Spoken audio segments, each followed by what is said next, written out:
할렐루야. 구주 성탄하면 우리에게는 마리아와 요셉, 별을 보고 동방에서 찾아왔던 동방박사 이야기들이 익숙해 있습니다. 그러나 오늘은 그 누구보다도 우리의 주인은 예수님이시기에 예수님을 기다렸던 마음을 생각해 보게 됩니다. 예수님을 기다렸던 사람들의 기도를 한 단어로 요약해 본다면 오소소라는 단어일 거예요. 2000년 동안 하나님을 기다렸던, 하나님의 강림을 기다렸던, 예수님의 구주 탄생을 기다렸던 사람들의 기도의 한결같은 제목은 오소소였습니다. 얼마나 간절함이 기다렸던지 그 기도의 제목은 종말론적인 희망을 담아내고 있습니다. 당시에 어둡고 냉랭했던 그 세상살이에 지친 이들이 기도했습니다. 주님 오소서. 당시 주목받지 못했던 목자들은 구주 성탄의 소식을 가장 먼저 들어서 그날을 기대하며 기도했죠. 주님이 오시는 그날 말입니다. 오늘은 그렇게도 기다렸던 그날입니다. 예수님께서 탑동교회에 오셨습니다. 예수님께서 여러분 마음 가운데 오셨습니다. 그날이 바로 오늘입니다. 당시 주목을 받지 못했던 목자들은 구주 성탄의 소식을 가장 먼저 듣고 예수님이 오시는 그날이 있다면 지나칠 수 없다고 생각했죠. 그만큼 그날은 그들에게 중요했습니다. 주님이 오신다면 압제자들 앞에 심판을 받고 힘없이 억울함에 지쳐져 있던 삶에서 풀려나게 되리라는 희망이 있었습니다. 오늘 사랑하는 성도 여러분, 예수님을 믿는다는 건 한낱 구호에 불과하지 않습니다. 저분들과 함께 성경 공부하고 저들과 함께 눈물로 신앙의 성장을 지켜보는 1년은 내내 행복했습니다. 제가 생각한 건강한 교회는 교회 안에서 구원의 복음을 들은 이들이 예수 때문에 자신의 죄 사함을 받고 회개하고 기뻐 뛰며 주님의 제자가 되기를 다짐하는 것이었습니다. 이제 한 해 동안 이렇게 놀라운 은혜를 베풀어 주신 주님께서 저와 여러분들에게 어떤 모습으로 신앙생활해야 될지를 말씀해 주고 있죠. 주님이 오심은 바로 복음의 능력이 기쁜 소식이 될 거라는 말씀입니다. 주님의 오심을 간절하게 기다리고 있었던 시인 마이너 릴케는 이렇게 주님이 오시는 그날을 생각하면서 노래했습니다. 세상 어디선가 지금 울고 있는 사람, 까닭없이 울고 있는 그 사람은 나를 위해 울고 있네. 무슨 말씀이냐면 예수님께서 오셔서 세상의 빛으로 생명으로 우리에게 와주셨다면 오늘 그분의 생명은 세상 사람들의 희망이 되고 삶의 빛이 되고 아무것도 기댈 것 없는 희망 없는 사람들에게 희망을 주시기에 찾아오시는 생명이라는 말씀입니다. 그렇기에 오늘 이 예배의 주인공은 예수님이시고 예수님의 오심은 당신의 존재 자체를 뭐라고 표현하고 있냐면 요한복음 8장 12절 말씀처럼 이렇게 말씀하고 있습니다. 말씀 좀 한번 자기 목소리로 크게 한번 읽어볼까요? 시작. 예수께서 또 말씀하여 이르시되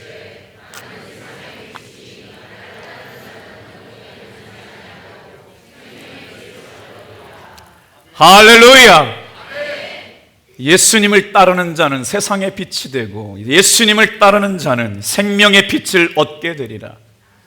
오늘 이 예배 가운데 다른 복음의 말씀을 저는 알지 못합니다. 예수님은 세상의 빛이시고 나에게 생명을 주러 오셨습니다. 이것을 믿음으로 맞이하는 사람들에게 생명을 얻게 하시려고 이 시간 저와 여러분을 불러주셨습니다. 그리고 제가 만난 예수님을 저들에게 복음으로 전했더니 저들도 예수님을 주로 영접했습니다. 예배에 앉아있다가 세례 받으시러 와야 되는데 전준옥 성도님이 안 보이는 거예요. 왜 그분이 안 왔을까? 왜 못 왔지? 한참 궁금히 생각하며 시험과 갈등에 빠져있는 그 순간 고개를 오른쪽으로 들려보니 여기에 앉아있는 거예요. 여러분, 이 자리에 앉아있어야 될 사람이 전혀 보이지 않고요. 저는 뒤에서 15분 동안 엄청 고민했어요. 왜 그분이 오지 않았을까? 세례교육 받다가 시험 들었나? 아니 왜 그렇게 한 주간 넘기지 못하고 세례받는 자리에 오지 않았을까? 여러분, 지금 보이지 않는다고 완전히 보이지 않는 건 아닙니다. 주님이 보이지 않는다고 지금 역사하지 않는 건 아닙니다. 끝까지 주님만 바라보시게 되길 바랍니다. 때가 되면 보이게 되는데요, 와주셔서 감사합니다. 그 자리에 있어 주셔서 고맙습니다. 예수님 안에서 좋은 일이 일어날 거예요.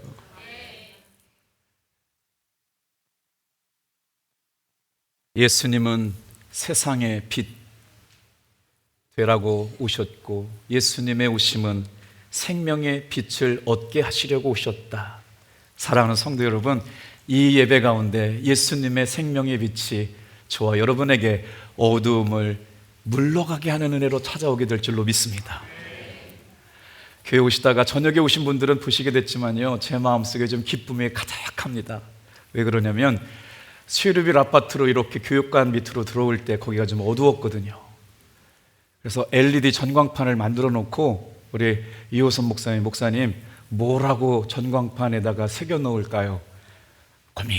고민하다가 빛이 있으라,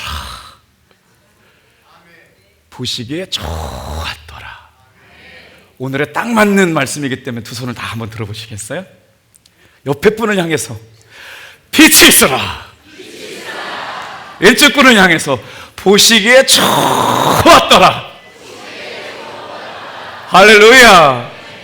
자, 2층에도 오늘 꽉 찼네요. 2층에 있는 인물을 향해서 빛이 있으라. 아우, 세상에 유아실이 가득 찼네요. 빛이 있으라. 유튜브를 보시는 분들이 지금 미국에서도 보고 계신데요, 여러분 방송에 나오신 줄 알고 빛이 있으라. 너무 좋으셨어요. 디모데후서 4장 18절 말씀에 보니까 주께서 나를 모든 악한 일에서 건져내시고 또 그의 천국에 들어가도록 구원하시리니. 빛으로 오신 주님께서 저와 여러분들에게 해주실 일은 바로 뭐냐면 우리의 영혼을 천국에 들어가게 하시려고 오신 줄로 믿습니다. 오늘 성탄절에 세례를 받으시는 분들이 꼭 들어야 할 생명의 말씀입니다. 예수님께서는 스스로를 빛이라고 말씀하셨습니다. 어떤 빛이라고요? 제가 어제 묵상하면서 세례받는 분들에게 믿음을 다시 한번 생각해 보았으면 좋겠어서 이렇게 말씀을 드렸습니다. 기독교 신앙 안에서 믿는다는 건 첫 번째로 예수님 안으로 들어가는 겁니다. 두 번째로는 예수님께만 초점 맞추며 사는 삶이 믿음의 삶입니다. 세 번째, 믿는다라고 하는 기독교 신앙의 의미는 내 삶의 모든 주권을 예수님께 위임해 드린다는 것에 믿음이 있습니다. 이제 죄와 허물로 죽었던 나는 십자가에서 죽었습니다. 그러나 그 죽음은 예수님의 부활하심 때 다시 살게 되어서 나의 삶은 예수님과 함께 사는 것입니다. 이제 내 삶의 주권은 주님 앞에 드렸고 주님의 인도하심을 따라 성령의 가르침을 따라 살아가는 성도가 되었다는 것을 기억하시게 되길 바랍니다. 내가 그리스도와 함께 십자가에 못 박혔나니 그런즉 이제는 내가 사는 것 아니요 오직 내 안에 그리스도께서 사신 것이라. 이제 내가 육체 가운데 사는 것은 나를 사랑하사 자기 자신을 위하여 하나님의 아들을 믿는 믿음 안에서 사는 것이니라. 믿음으로 이 고백을 하고 세례를 받는 사랑하는 성도 여러분, 이들이 예수님을 만난 고백이 우리가 다시 한번 생각해 봐야 할 복음의 진정한 의미라고 생각합니다. 여러분에게 예수님이 오신 것이 정말 기쁜 소식일까? 다시 한번 생각해 볼 수 있도록 몇 가지 말씀을 드리고 마치려고 합니다. 예수님이 오신 소식을 유앙겔리온이라고 하는데 좋은 소식이라고 하는 말이죠. 예수님을 따르는 자들에게 빛으로 인도하여 주시겠다는 겁니다. 예수님을 따라가는 사람들에게 생명의 빛을 선물로 주시겠다는 겁니다. 여러분, 여기서 한번 생각해보고 넘어갈 문제가 있습니다. 예수님이 오신 것이 정말 나에게도 기쁜 소식인가요?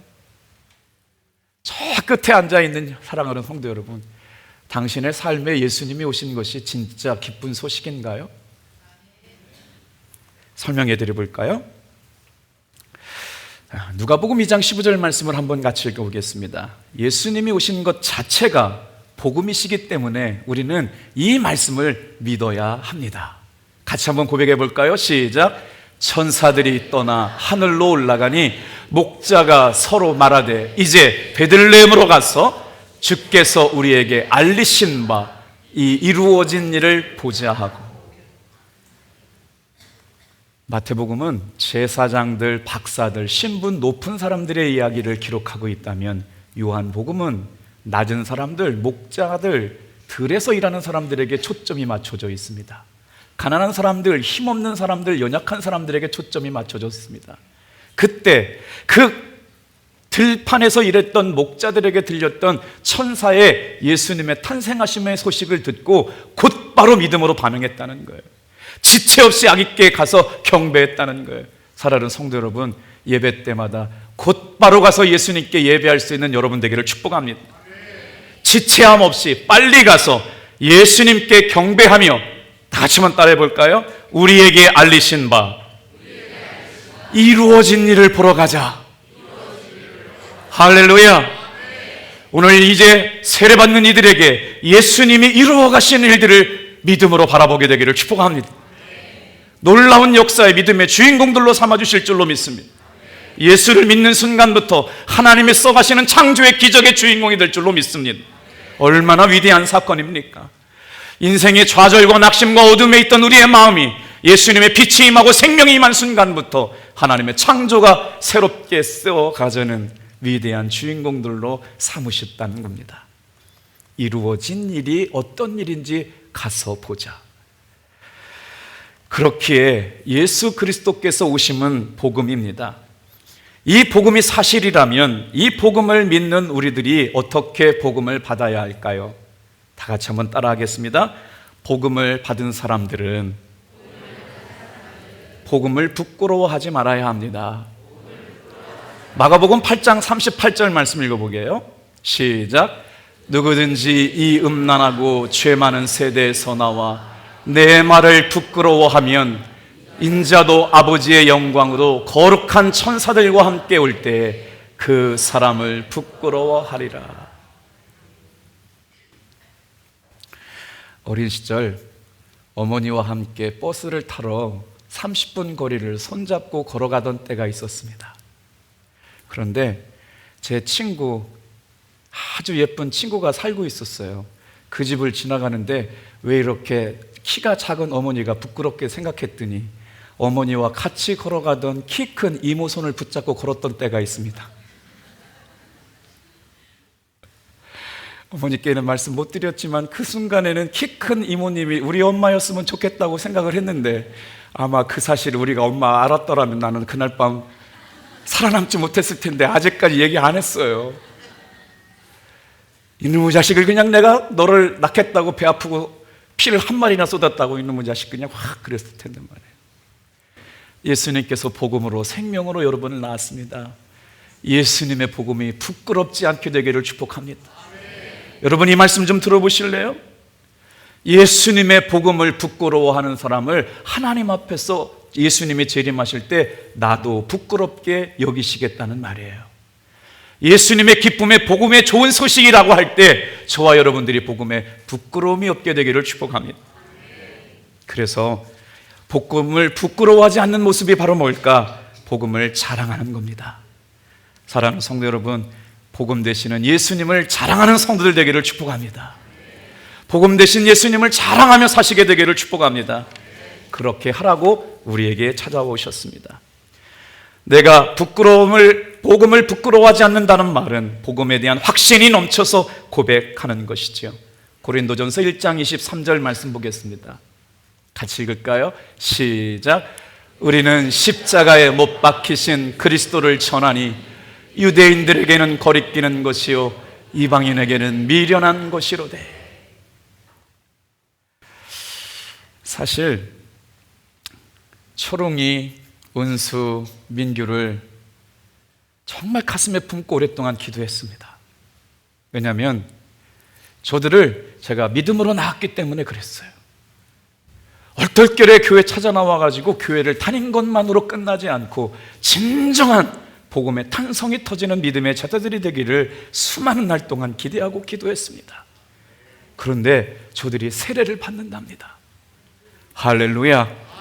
하나님께서는 저들의 마음속에 믿음의 극상품 포도나무로 심어주셨고 시대와 민족과 역사 앞에 존귀한 믿음의 사람들이 되게 될 줄로 믿습니다. 이은정 자매, 이은혜 자매님은 믿음이 특심합니다. 물론 여러 가지 어려운 일도 있었겠지만 저들의 신앙의 모습을 보면서 참 많은 감동을 있었어요. 세례 받기 전부터 11조 신앙을 시작했고요. 성경 공부가 시작한 날부터 10장을 읽으라면 30장을 읽어왔고요. 성경을 얼마나 열심히 읽었는지 1년 내내 세례 받는 준비를 충분하게 하셨습니다. 구원 간증을 들어보셨겠지만 저분들이 만난 예수님은 진짜 예수님이 이신 줄 믿습니다. 이제 세례받는 여러분들에게 부탁드립니다. 복음이 너무 좋아서 복음을 자랑하며 사시는 여러분 되길 바랍니다. 로마서 1장 16절 말씀 좀 읽어볼까요? 같이 읽어볼게요. 없나요? 내가 복음을 부끄러워하지 아니하노니 이 복음은 모든 믿는 자에게 구원을 주시는 하나님의 능력이라. 첫째는 유대인에게요 또한 헬라인에게로다. 사랑하는 성도 여러분, 오늘 이 자리에 어제 성탄절에 처음으로 초대받고 오신 분도 계시네요. 참 잘 오셨습니다. 할렐루야. 오늘 이 예배 가운데 있는 모든 성도들에게 예수님의 이름을 믿는 순간 하나님의 구원의 능력이 임하게 될 줄로 믿습니다. 죄는 떠나갔습니다. 허물은 떠나갔습니다. 좌절과 어둠은 떠나갔습니다. 생명과 치유하심으로 역사할 줄로 믿습니다. 그 생명이 나에게 주님께서 선물로 주시려고 저와 여러분을 불러주셨습니다. 왜 복음의 소식이 기쁜 소식일까요? 복음은 우리에게 구원을 주시는 능력이기 때문입니다. 여러분, 제가 선포할 때 크게 믿어지면 아멘 하시어요. 복음은 구원을 주시는 하나님의 능력입니다. 죄로부터 주시는 구원의 능력입니다. 가난과 저주로부터 벗어나게 하시는 능력입니다. 병든 자를 치유케 하시는 능력입니다. 근심과 걱정을 거두어가는 능력입니다. 모든 위험에서 구원하시는 능력입니다. 멸망받을 죄에서 구원하시는 능력입니다. 그것을 믿음으로 말미암아 우리의 삶에 예수님은 빛으로 오셨고 생명으로 오셨습니다. 하나님은 모든 사람이 구원받기에 이르도록 원하셨습니다. 그래서 생명의 빛으로 세상의 빛으로 오게 하셨죠. 이제 이 영원한 생명을 누리고 사는 우리들에게는 사망과 저주를 뛰어넘는 예수님의 부활의 능력이 저와 여러분에게도 임하게 될 줄로 믿습니다. 예수님이 열어놓으신 그 부활의 능력은 영원한 천국을 생명으로 소유한 사람들로 살아가게 하셨습니다. 빛이 있으라. 기도하겠습니다.